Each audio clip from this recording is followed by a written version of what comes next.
Sin embargo, tras semanas de controversia, fue el mismo Pedro Delgado quien reconoció que había mentido.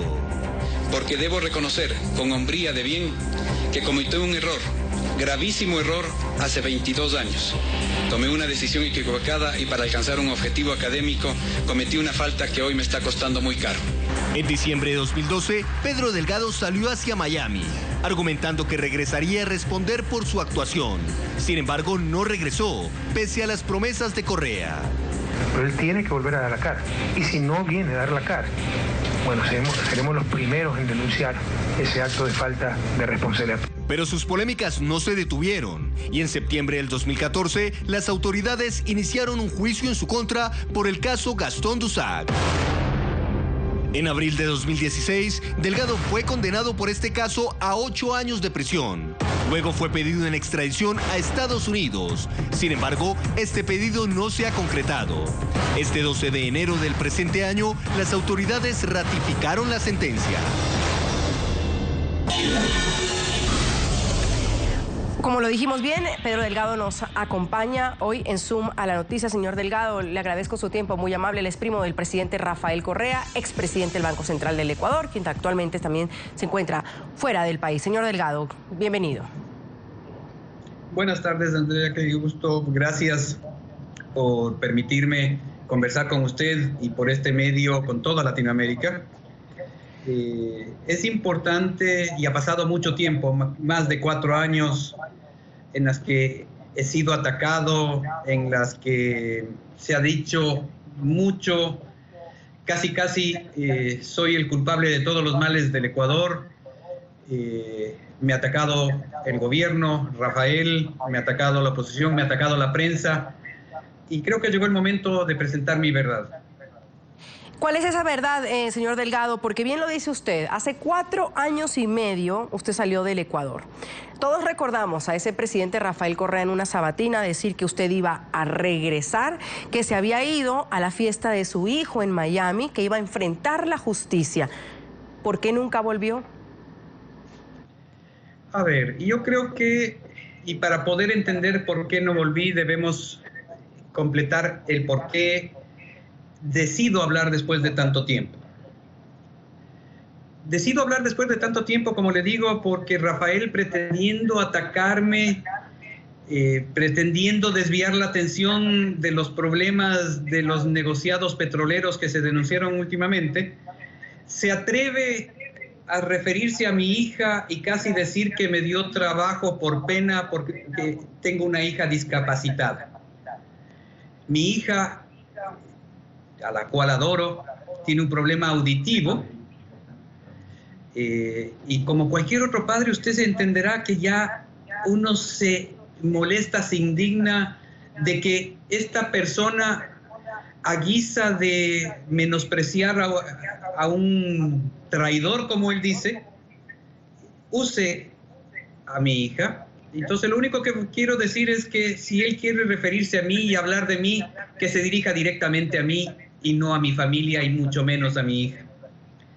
También la oposición ha utilizado como caballo de batalla mi nombre, tratando de endilgar todos los problemas de la crisis bancaria sobre mis hombros, la prensa igual, y esa es la coyuntura actual. ¿Por qué salí? Si usted recuerda, en diciembre del 2012, yo viajé y, ojo, yo no huí, salí y es más, hasta se dieron el lujo de saber en qué puesto del avión yo viajaba, ¿ya? Pero ¿cuáles fueron los hechos? Ese último día en el que yo estuve en Ecuador, hubo una reunión en la Presidencia de la República en la que se acordaron que yo iba a presentar mi renuncia pública y iba a asumir esa responsabilidad y obviamente regresaba al país pasado esa fecha. ¿Se acordaron, señor Delgado? Ahí me suena esa palabra extraña y por eso lo interrumpo. ¿Se acordaron? ¿Quiénes acordaron? ¿Qué es lo que iba a pasar? En la reunión estuvo Fernando Alvarado, estuvo Berrazueta, que era el secretario de la Presidencia, Estuvo, no recuerdo su nombre, pero creo que es ahora el secretario de SECOM. Participó también en su momento Alexis Mera. ¿Y qué es lo que se acordó? Como le digo, sí había un problema y un problema grave. Yo iba a dar esa renuncia, iba a regresar obviamente, pero también Alexis en su explicación que daba de los temas, indicando que siendo un problema grave, la parte de tecnicismo jurídico lo que indicaba es que primero ese hecho había sucedido en el 80-81, por lo tanto estaba prescrito. Segundo, era un documento privado, por lo tanto requería de un procedimiento de un juicio civil. Tercero, era un hecho que había sucedido en el exterior, un documento que se utilizó en el exterior, en Costa Rica, por lo tanto no cabía una demanda en Ecuador. El abogado que se haría cargo de ese procedimiento era Caupolicán Ochoa, y bajo esos entendimientos que iba a haber un juicio y que iba a haber una posible, digamos, resultado de ese juicio, pero en ese contexto de situación. En ese momento yo viajé, ¿ya? Y sí, yo me había comprometido y todavía tenía un concepto de lealtad a Rafael, y por eso es que además acepté públicamente el presentar renuncia, porque creía en Rafael hasta ese día. Pero si usted se fija, luego de que yo llego a Miami, al poco tiempo, Ricardo Patiño pide públicamente y notifica que ha requerido al Departamento de Estado del gobierno americano que me revoque la visa, y Rafael sale en sus sabatinas a tildarme de traidor y otros epítetos. Entonces, quien traicionó su palabra fue él. A ese momento, ¿cómo podía regresar si ya Rafael en ese discurso ya fijó su posición y quedó claro que el acuerdo no existía y que la posibilidad de un juicio justo, independientemente de la situación que incluso podría haber sido distinta a lo que mencionó Alexis, pero ya en ese momento no había la posibilidad de un juicio justo cuando ya Rafael había juzgado públicamente, ¿no? Pero el acuerdo entonces venía por parte de Alexis Mera, y vamos nombrando para toda nuestra audiencia en América Latina quiénes son las personas que ustedes están nombrando. Alexis Mera es el secretario jurídico de la presidencia del Ecuador, que le dijo como, tranquilo, de esto no va a pasar nada, en la cuestión de lo que estamos hablando de un título, que ya vamos a entrar a eso, y le dijo, puede usted irse a su viaje y regresar. Cuando usted está de viaje es que se entera de todo lo que está pasando y se siente traicionado. ¿Es así? Así es, exactamente. Pero parece que es contrario, porque es el Rafael Correa que dice que usted es una tremenda traición a la revolución, a la confianza del presidente Rafael Correa. ¿Por qué, según el presidente Correa, usted es un traidor? Como le digo, si en su momento Rafael no hubiera atacado o me hubiera atacado en ese momento, yo hubiera regresado inmediatamente y podía haber pasado cualquier cosa. Que ahora me doy cuenta que si hubiera sido tan ingenuo de regresar, lo que hubiéramos tenido es un circo romano, porque Rafael tampoco hubiera mantenido su palabra, así de simple, ¿ya? En todo caso, el tema del título, yo reconozco, es un hecho grave del cual me arrepiento, no lo puedo negar, ¿ya?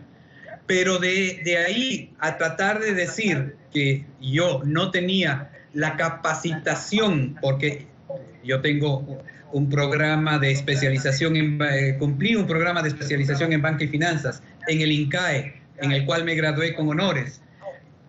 Completé los estudios de maestría y me gradué de la maestría en economía empresarial en el INCAE también, con notas excelentes. Más de 15 años de trabajo en el sector financiero, tanto en banca privada como banca pública y en sectores y organismos multilaterales, me dan a mí la experiencia y el conocimiento para ejercer las funciones en las que yo estuve. Pero usted no necesitaba ese título para ostentar cargos, por ejemplo, como el del presidente del Banco Central, nada más y nada menos, y como titular del fideicomiso AGDSFN, no más impunidad. Es decir, usted puede haber tenido la experiencia, pero para ejercer esos cargos que el presidente le dio, no tenía que haber tenido ese título de economista, señor Delgado. No es exigente, no es requerimiento. el tener el título, mucho menos para lo del fideicomiso, e incluso mucha gente confunde que el requerimiento para el presidente del directorio del Banco Central es el mismo requerimiento que para el gerente general del Banco Central. El gerente general del Banco Central sí requiere de un título académico. El presidente del directorio del banco es simplemente un delegado del presidente, que incluso podía haber sido un ministro, que no necesariamente tenga un título académico en economía, o que podía no tener un título académico. Simplemente es el delegado del presidente, ¿ya? Entonces, y incluso en otros directorios de otro tipo de organismos, hay delegados del presidente que no tienen títulos, o que tienen títulos en distintos sectores a los que estarían actuando en ese momento. Entonces, la ley en eso es clara, y no es un requerimiento del título académico para ejercer la función del presidente del directorio del Banco Central. El presidente Correa, antes de que esto saliera a la luz, ¿sabía que su título era forjado, que no era real? Lo conocía. Conocía. Su abogado ha dicho que lo que usted tiene, un abogado que usted tenía, es paciencia, y que desde donde esté seguirá defendiendo los nuevos pasos para su defensa hasta que los procesos se archiven. ¿En qué estado está hoy su proceso en el Ecuador? ¿Y por qué no regresar al Ecuador para enfrentar la justicia? ¿Usted no confía en la justicia ecuatoriana, no confía en la fiscalía, no confía en el fiscal? A ver, Rafael maneja la fiscalía, maneja la Contraloría, maneja los jueces, maneja todo el aparato de persecución y de instrumentación de procedimientos legales o cuasi legales, si se puede decir, ¿no? Entonces, ¿qué oportunidad puedo tener yo de una defensa real si, por ejemplo, a mí aquí en los Estados Unidos no se me ha permitido y no se me permite el poder de contratar un abogado, de dar una delegación judicial, que se llama, porque usted recuerde que para dar una delegación, una procuración judicial, yo tengo que hacerlo mediante una escritura pública notarizada, y aquí en Estados Unidos yo lo tengo que hacer en el consulado, y a mí en el consulado no se me permite entrar y no me han permitido hacer ningún trámite, por lo cual sería la única persona que le buscan dar, que se defienda sin la posibilidad de poder tener acceso a un abogado. Esa es la razón por la que en los últimos años, quien ha tenido que ejercer mi defensa, y yo no he tenido un contacto con esa abogada, más allá de un par de conversaciones y correos, ha sido una defensora pública.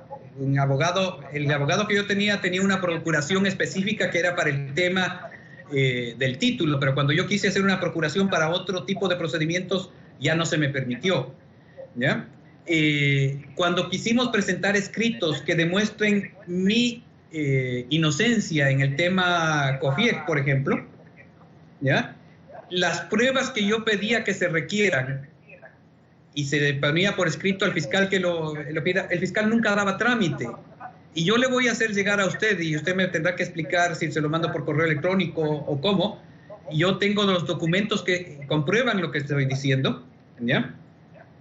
Entonces, no se me permitió introducir pruebas. Y una prueba que es gravísimo en el tema de COFIEC-DUSAC, y le voy a dar el dato de lo relevante que esto tiene, no solo para mi caso, sino para el país.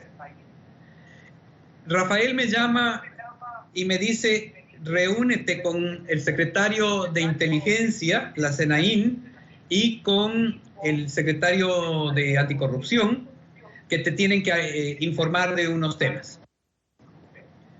Yo voy a esa reunión y me informan, y ahí me entero que Rafael ha ordenado a esta Gestapo criolla que me investigue, que me siga. Y me informan, porque obviamente no me entregaron la documentación de lo que hicieron, pero me informan que habían podido determinar que yo no tenía ninguna participación y no conocía del tema de COFIEC, pero que sí sabían quiénes habían participado y quiénes habían de una u otra manera intervenido en el caso. Para que vea entonces los alcances de esto, yo me desayuné, suponiendo que era una persona de confianza de Correa. Resulta que él ordenó a su aparato policíaco secreto que me investigue. Ya regresamos con Zoom a la